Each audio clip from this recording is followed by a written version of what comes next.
Welcome back, folks. So we are looking at the euro dollar. This is the 15-minute time frame. I'm going to cover two quick things, and then that'll be pretty much it for today. I don't want to talk too much about anything that's in the chart here, but mentorship group, we will have an amplified lesson on all of this price action tomorrow in our midweek review.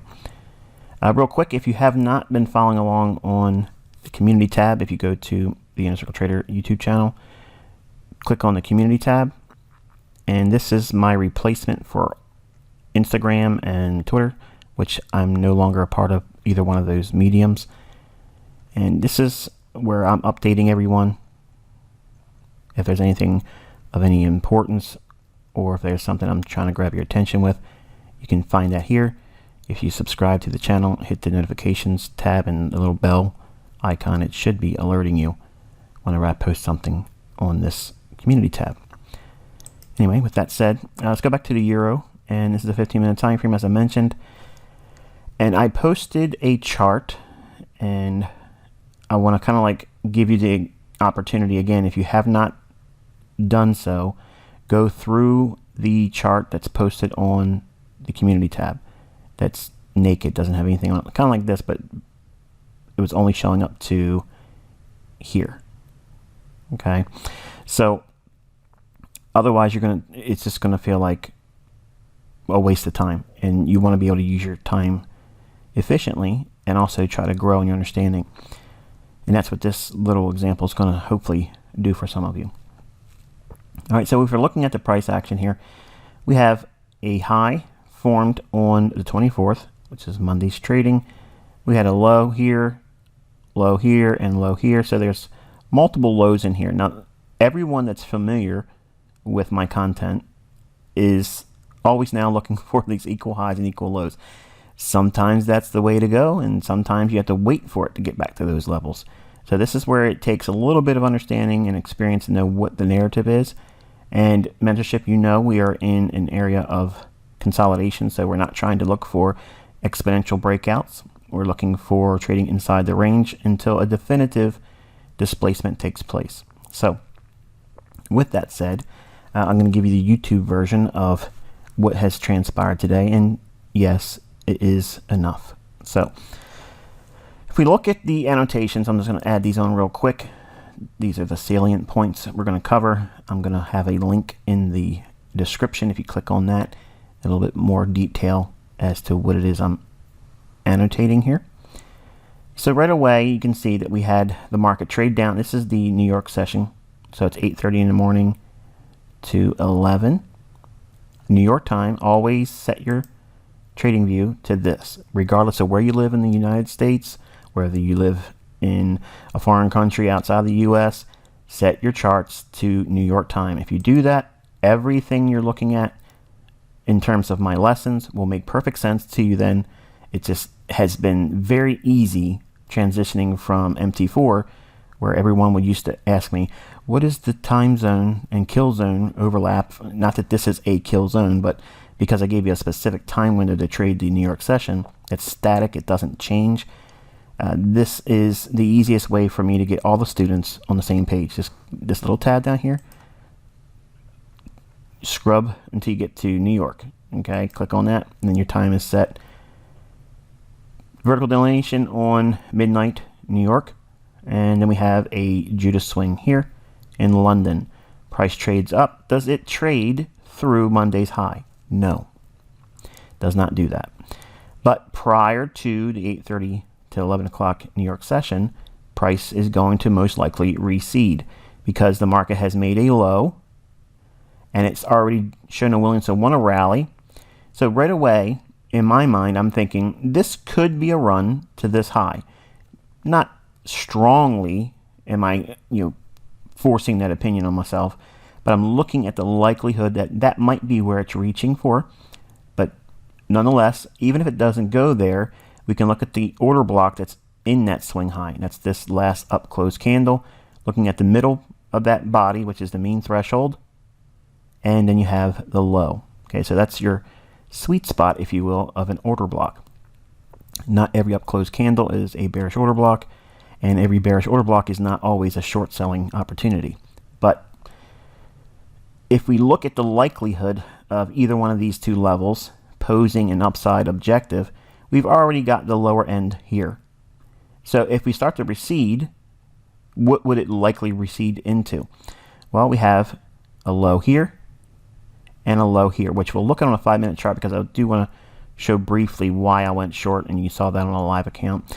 I'm showing you examples with the layman's or lay audience perspective.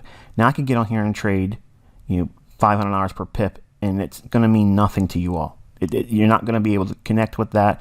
You're not going to be able to get the perspective that would be required to trade at that level. So everyone starts with a very humble beginning, and I think $2.50 or $2 per pip is within the realm of reasonable for most of the audience on YouTube.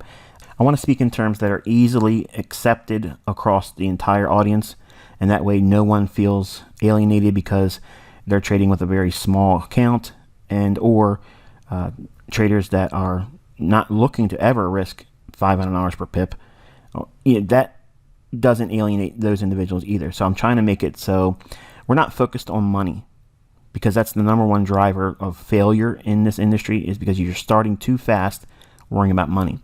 So if I can give you examples that will, for a short period of time, stay within the realm of reasonable for the beginning rung of everyone that's developing from this YouTube channel. Obviously, some of you are way beyond that and you're trading larger leverage, and that's fine, but most of my audience is new to my concept. So I'm trying not to entice individuals thinking they can just watch my videos and go out there and start trading with $50 per pip. You have to grow into it a little bit.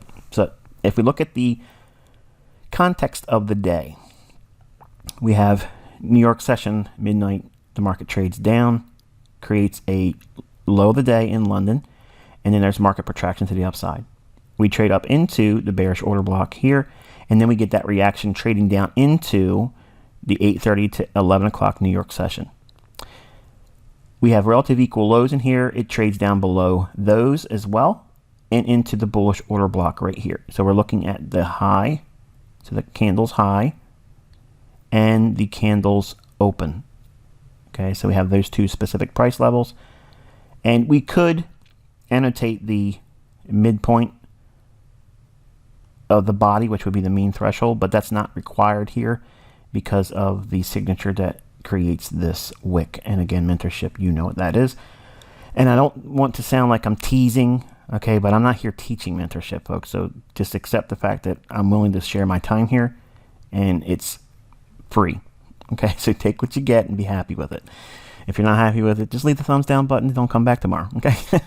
Okay, so we're looking at the London low, and the market trades up to the bearish order block, and market protraction to the downside, clear sell side liquidity into a bullish order block. And at the same time, we're looking at it trading into that 8:30, 8:45 time of day, where we should see what form? An optimal trade entry.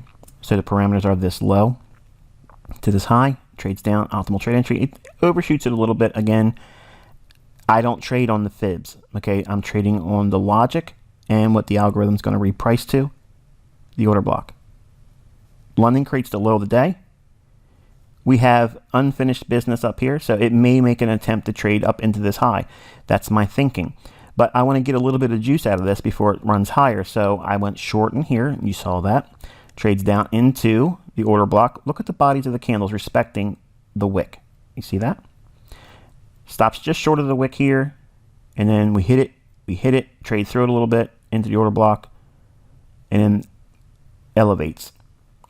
We run this short-term high here. That's going to be the first scaling. If you look at the community tab on my YouTube channel, you can see I post Pay the Trader. That's what this level was here. And then we traded above the high of the day prior to it creating a new high. So we're taking out the London session high there. Once it traded above that, that's when I said that 80% should be off the position, or the original position, and then stops roll to 1820. Now, if it trades to 1820, then it's most likely going to make an attempt to go back into this swing low, and it does do that as well. I still favor the idea that we're going to run out these relative equal highs, and clear this short-term high as well. So there's liquidity at 1850. I think is doable.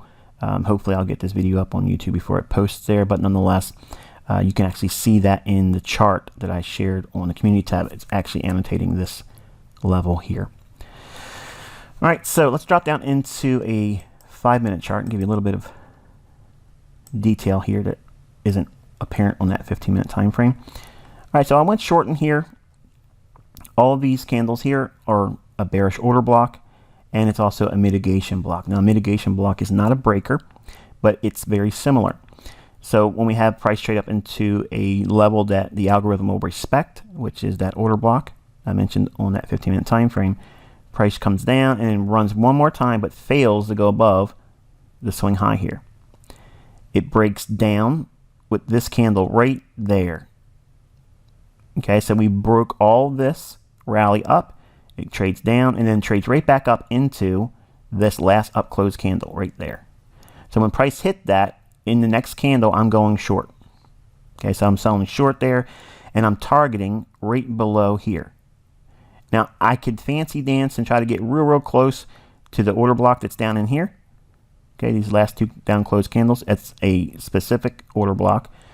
But I want to just make sure I get out with a run to this sell side liquidity. See this low here and this low here? There's sell side liquidity. For anyone that's long, they're going to jam their stop loss right below there. Not understanding that the daily cycle takes us back down into the New York session, 8:30 to 11. There's going to be a high probability, especially if there's news coming out. There really wasn't a whole lot of news coming out until around 10 o'clock. But in here, there was a likelihood that we would see it pop and go higher. Bullish order block, time of day, and we have this high here that didn't really quite run high enough in my opinion. And we're reaching, if we go higher, into that 1850 mid-figure. So price does in fact start to rally aggressively. Short-term high, there's going to be buy-side liquidity resting above that. So buying here, selling to the buy stops on anyone that's going short.